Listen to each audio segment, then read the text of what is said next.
everyone, kembali lagi kita akan belajar tematik, melanjutkan yang kemarin. Jadi persiapkan bukunya. Lalu jika kalian sudah ready bukunya, kita akan buka bukunya di halaman 76. Pembelajaran 6. Nah, di sini ada pembelajaran 6. Untuk tari saman semuanya sudah mengerti ya, seperti posisinya, lalu ciri khasnya, formasinya.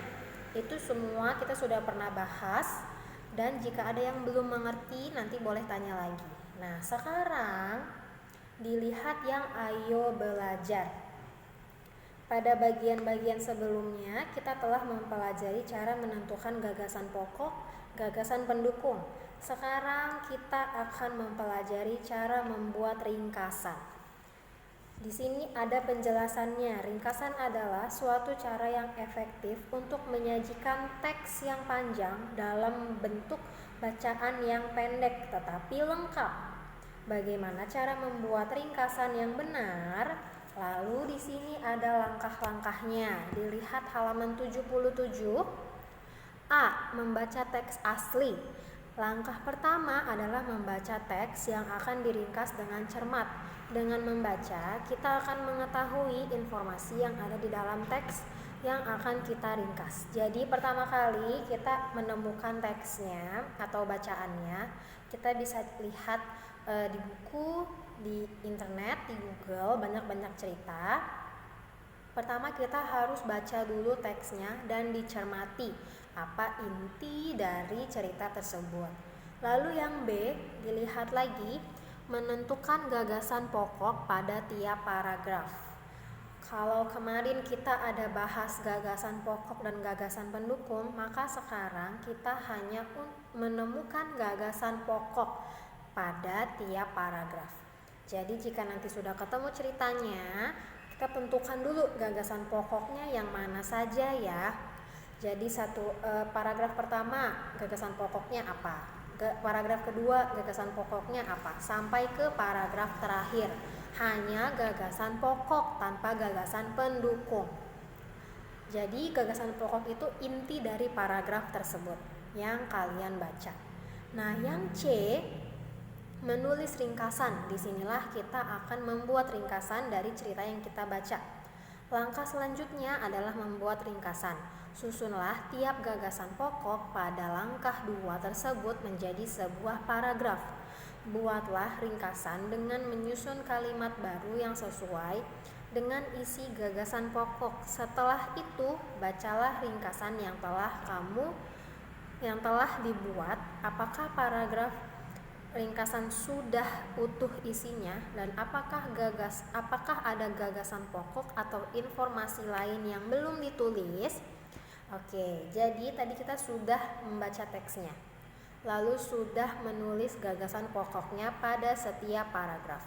Yang ketiga, kita harus menulis ringkasan dari gagasan pokok yang sudah kita tulis pada langkah kedua. Jadi kalau sudah ketemu gagasan pokoknya pada setiap paragraf, kita akan lebih mudah untuk menulis ringkasan.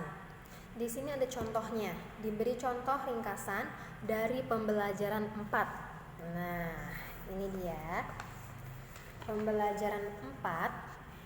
Nah, ini ada kerjasama dalam keberagaman. Kalau kita lihat di sini ada 1, 2, 3, 4, 5, 6, 7, 8. Ada 8 paragraf. Lalu kita kembali lagi ke halaman 77. Hanya menjadi 1 paragraf. Ini adalah ringkasan dari 8 paragraf. Nah, jadi untuk meringkas sendiri ini, setelah kita menemukan gagasan pokok dan gagasan pendukungnya, maka akan lebih mudah kita untuk menulis ringkasan. Kalau kita sudah menemukan gagasan pokoknya, tinggal kita gabungin. Nah, jadi di sini dari yang pembelajaran 4 ditulis ringkasan yang menjadi 1 paragraf. Isinya, teman-teman Bella berkunjung ke rumah. Bella dan teman-teman mengerjakan tugas bersama membuat lonceng angin. Lonceng angin dibuat dari bahan bekas. Upik membuat rancangan lonceng. Mereka saling bekerja sama membuat lonceng sesuai gambar rancangan Upik. Saat azan bela, Upik dan Udin melaksanakan sholat.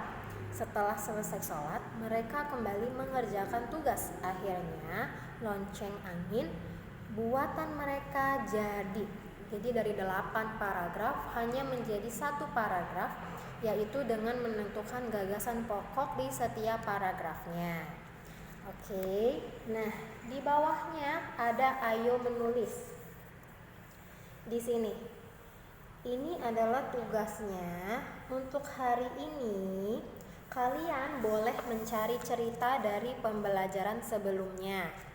Yang sudah kita isi gagasan pokoknya juga boleh. Dicari ceritanya dari halaman-halaman sebelumnya. Lalu tentukan dahulu gagasan pokoknya. Setelah itu kalian buatlah ringkasan. Oke, kalau sudah ceritanya ini ditulisnya di buku tulis. Jadi nanti untuk menulis ringkasannya diberi judul, lalu kalian beri halamannya dari halaman berapa. Dan kalian hanya tinggal menulis ringkasan, tidak perlu lagi menentukan gagasan pokoknya. Gagasan pokoknya tidak perlu ditulis di buku, tapi untuk tugasnya hanya menulis ringkasan. Oke. Kalau mau dari yang lain, boleh. Kalian nemu di internet atau kalian punya buku cerita, kalian boleh ambil dari situ. Tapi jangan lupa untuk menulis ringkasannya. Oke, everyone, dari buku-buku sebelumnya, halaman-halaman sebelumnya juga boleh. So, untuk tugasnya hari ini itu dulu. Dan ada lagi halaman 78, itu tinggal centang-centang aja ya. Kalian melakukan atau tidak melakukan, tinggal dicentang, centang, dan selesai. Oke, sampai sini dulu pembelajarannya. Jangan lupa tugasnya dikerjakan di buku tulis halaman 77 yang ayo menulis, dan halaman 78 kecakapan hidup.